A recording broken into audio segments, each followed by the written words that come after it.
So now we get to the beyond part of our program. The beyond part, my part of the beyond is different from hers. She's always so original and imaginative. Mine is the modern flute.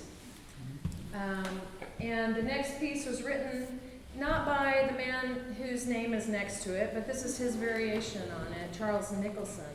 He was a British flutist. He was an English flutist. He's from Liverpool. Can everybody hear me? Yeah?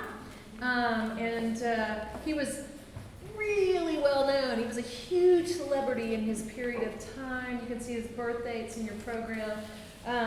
And his father was also a flute maker. At that point, they were playing on the simple system flute, which was basically the Baroque flute with a few holes. How many holes, Chris Abel? 6 holes and 1 key? No keys? 8 holes? 8 keys. 8 keys, 6 holes. Okay.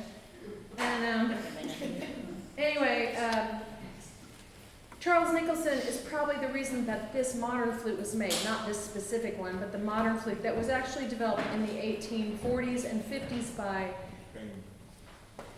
Theobald Boehm, we say in German, not Bain, but Theobald Boehm. He was a son of a goldsmith in Munich and also a flutist, professional flutist. He went to Britain and he heard Charles Nicholson.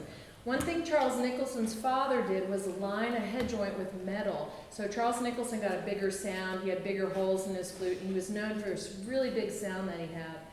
And so Boehm went back to Germany and was really motivated to make a new flute. And the modern flute really came to be in the 1840s and 50s.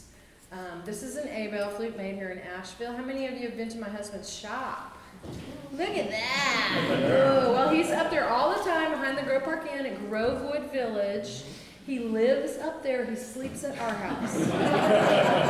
Because it's very labor intensive what he does. He's the guy standing in the back, so if you have flute questions, he's the guy. I just play. I don't get into the construction of it.